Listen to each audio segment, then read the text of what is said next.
you can't really fail at it unless you buy the wrong stock or just get excited at the wrong time. And I would like to just spend just a couple of minutes giving you a little perspective on how you might think about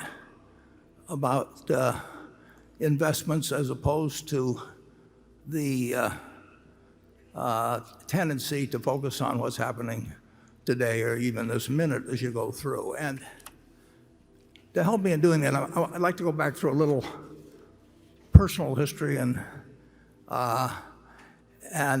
we will start. I have here a New York Times of March 12th, 1942. I'm a little behind on my reading. And if you go back to that time, it was just about 3 months since we got involved in a war which we were losing at that point. The newspaper headlines were filled with bad news from the Pacific, and I've taken just a couple of the headlines from the days preceding March 11th, which I'll explain. It's kind of a momentous day for me. And so you can see these headlines. We've got slide 2 up there, I believe.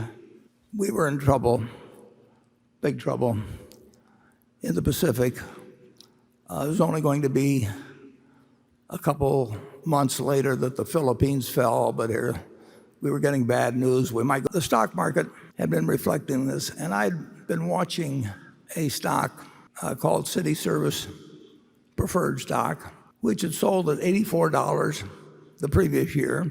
It had sold at $55 the year before, early in January, 2 months earlier, and now it was down to $40 on March 10th. So that night, despite these headlines, I said to my dad, I think I'd like to pull the trigger, and I'd like you to buy me three shares of City Service Preferred the next day.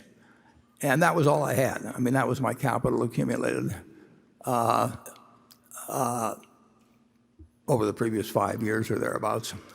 And so my dad the next morning bought 3 shares. Well, let's take a look at what happened the next day. Let's go to the next slide, please. And it was not a good day.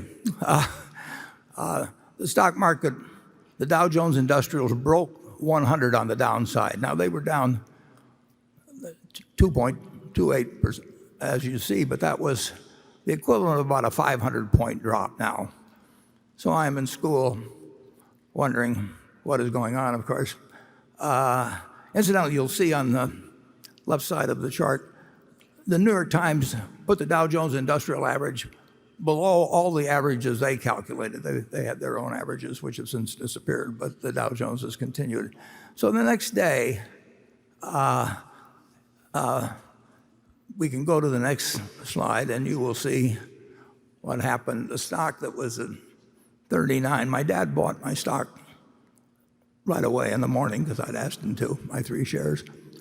And so I paid the high for the day. That 38 and a quarter was my tick, which is the high for day. And by the end of the day, it was down to 37, which was really kind of characteristic of my timing in stocks that was going to appear in future years. But it was on what was then called the New York Curb Exchange, then became the American Stock Exchange. But things, even though the war until the Battle of Midway looked very bad, and if you'll turn to the next slide, please, you'll see that the stock did rather well. You can see where I bought it, 38 and a quarter.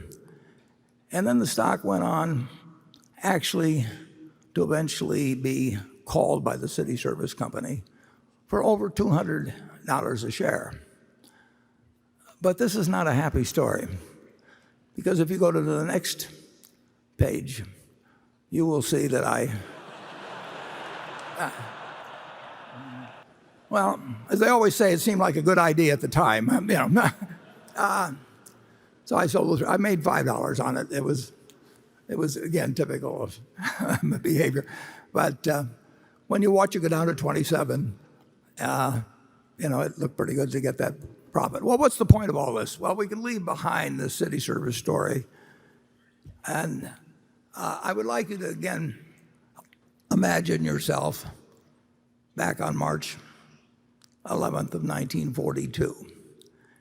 And as I say, things were looking bad in the European theater as well as what was going on in the Pacific. But everybody in this country knew America was going to win the war. I mean, it was, we'd gotten blindsided, but we were going to win the war, and we knew that the American system had been working well since 1776. So if you'll turn to the next slide, I'd like you to imagine that at that time you had invested $10,000. You'd put that money in an index fund. We didn't have index funds then, but you in effect bought the S&P 500.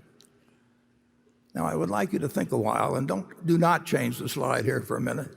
I'd like you to think about how much that $10,000 would now be worth if you just had one basic premise, just like in buying a farm, you buy it to hold throughout your lifetime and you look to the output of the apartment house to decide whether you made a wise investment if you buy small apartment house to hold for your life.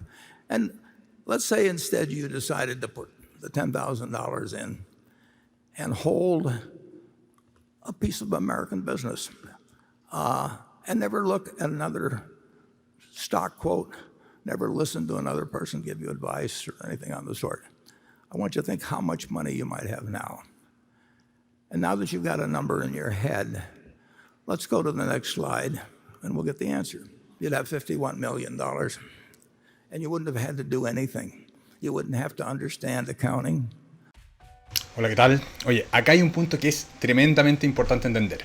Ese número es impresionante, los $51 millones son impresionantes, pero ojo, porque cuando se hacen inversiones a largo plazo, el efecto multiplicador muy grande está precisamente en largo plazo. ¿Y qué nos referimos con esto? Esta muestra está desde 1942 hasta más o menos la fecha. Entonces, todo ese retorno se obtiene en los últimos 5, 7, 10 años. El 50-60% de ese retorno está ahí. Eso te lo explico muy bien con Excel en el video que te está apareciendo acá. Importante que lo veas porque es tremendamente importante entender esto cuando se están haciendo inversiones en bolsa, porque a veces surge la confusión de invierto $10.000 y este dinero va a ir creciendo de manera acelerada todos los años. No, error. Lo que de verdad pasa es que el retorno viene al final. Así que ve ese video porque si eres inversionista, estás empezando, eso te va a servir muchísimo.